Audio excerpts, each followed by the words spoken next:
झुकता कौन नहीं है, बस झुकाने वाला चाहिए।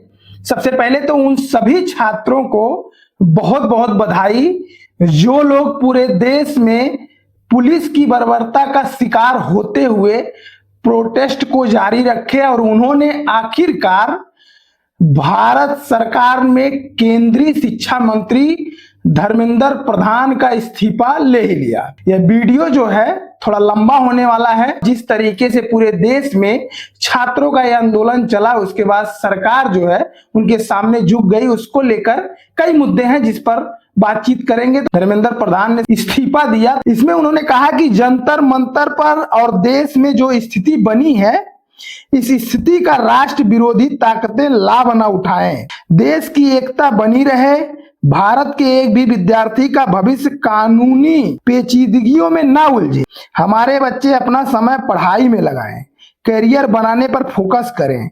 इसी बात पर विचार करते हुए मैंने अपना त्यागपत्र माननीय प्रधानमंत्री जी को भेज दिया है। गोदी मीडिया का जो आंख है उसको खुल जाना चाहिए, जिन्होंने कहा था कि दिल्ली के जंतर मंतर पर आतंकवादी बैठे हुए हैं, ये चाइना फंडेड हैं, ये पाकिस्तान फंडेड हैं। लेकिन भारत सरकार का जो मिनिस्ट्री ऑफ एक्सटर्नल अफेयर्स है उसका भाई बयान आया कि हमने पूरा जांच किया, इसमें किसी भी प्रकार से यह चीजें नहीं निकलकर सामने आई कि इसमें किसी विदेशी ताकत का हाथ है। जिस तरीके से मीडिया ने एक नैरेटिव फैलाने का काम किया, तो उनको एक सबसे बड़ा संदेश जो छात्र हैं उन्होंने शिक्षा मंत्री का इस्तीफा लेकर दे दिया। ये पूरा जो जंतर मंतर पर आंदोलन हुआ उसका छोटा छोटा जो बिंदु है उस पर भी हम बातचीत करेंगे। वो वीडियो अलग से आएगा, आप जुड़े रहेंगे तो हमसे समझ सकते हैं। सीजेपी के अभिजीत दीपके और उसके बाद उस आंदोलन को महत्वपूर्ण गति देने वाले सोनम वांगचुक, इन दोनों ने इस इस्तीफे को लेकर क्या कहा है हम उसको भी पढ़कर सुना देते हैं आपको। अभिजीत दीपके ने कहा है कि धर्मेंद्र प्रधान ने इस्तीफा दे दिया, इस बात का सबूत है कि अगर आप डरेंगे नहीं, इस सरकार के सामने झुकेंगे नहीं, तो किसी का भी इस्तीफा ले सकते हैं। लोकतंत्र में डरिए मत। वहीं सोनम वांगचुक ने सोशल मीडिया पर लिखा, यह लोकतंत्र की जीत है, सीधे सड़कों से निकले लोकतंत्र की, यह शांति, धैर्य और लगातार डटे रहने की जीत है। सीजेपी देश की जनजी और हर उस नागरिक को बधाई जिसने डर को हराकर देश भर से अपनी आवाज उठाई। अब जवाबदेही के बाद अगला कदम सुधार है।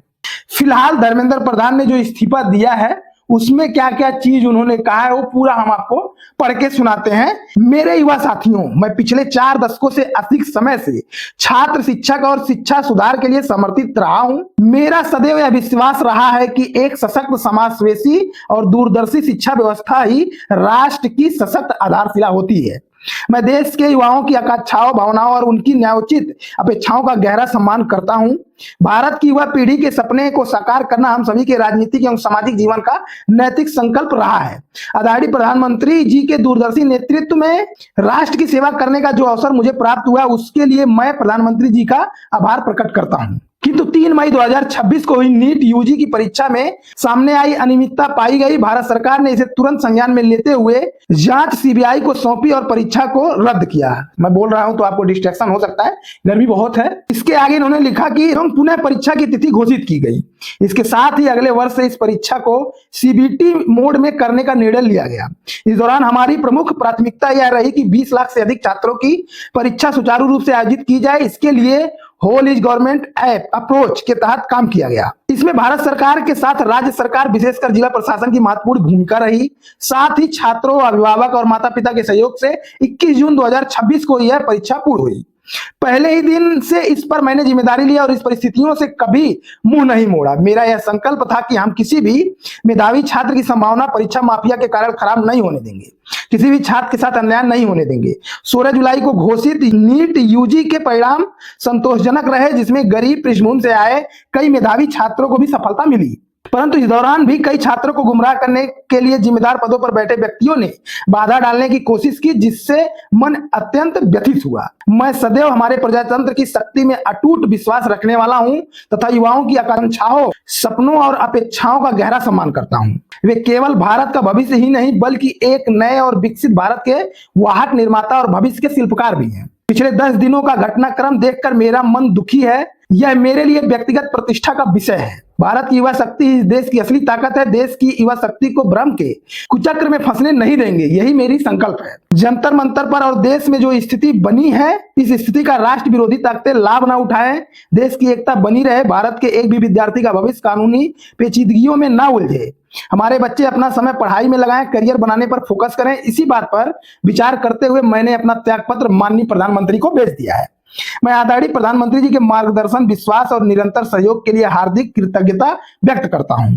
साथ ही मंत्री परिषद के अपने सभी सम्मानित सहयोगियों, मंत्रालय के अधिकारियों एवं कर्मचारियों तथा उन सभी व्यक्तियों का भी आभार व्यक्त करता हूं जिनके साथ मुझे कार्य करने का सौभाग्य प्राप्त हुआ।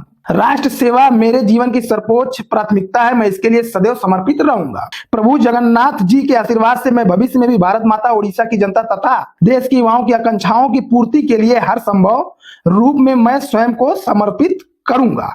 धर्मेंद्र प्रधान। अब ये जो पूरा धर्मेंद्र प्रधान का इस्तीफा हुआ है, उसको लेकर एक चीज समझ जाना चाहिए कि ये जो जनरेशन है वो जेनजी है। अब जेनजी क्या है, इस पे हम थोड़ा बाद में बात करेंगे, विस्तृत रूप से अलग वीडियो बनाकर आपको समझाएंगे कि जेनजी क्या है। शिक्षा को लेकर विरोध था, उसके बाद दिल्ली पुलिस के द्वारा बर्बर लाठी चार्ज हुआ, फिर पूरा देश एक सुर से उन सभी छात्रों के समर्थन में आया और पूरे देश में छात्रों ने जगह जगह प्रदर्शन किया। लेकिन जो इस्तीफा हुआ है उसके एक दो दिन पहले का जो बयान है धर्मेंद्र प्रधान का, उस पर भी गौर करने वाला है कि यह छात्रों की कितनी बड़ी जीत है। आपको बता दें कि धर्मेंद्र प्रधान ने कहा था कि मैं इस्तीफा क्यों दूं, 6 लाख वोट से जीत कर आया हूं और इस्तीफा मांगने वाले 6000 हैं। इस पूरे प्रोटेस्ट पर अभी कई वीडियो मेरे द्वारा बनाया जाएगा, लेकिन आपको बता दें कि जेनजी की भाषा में कहें तो जेनजी ने सरकार की वास्ते गुना हुइया कर दिया है।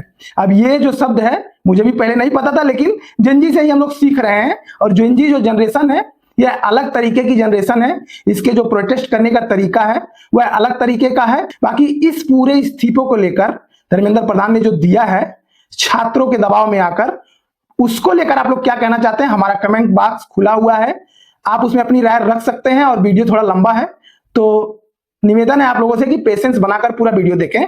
जय हिंद, जय भारत।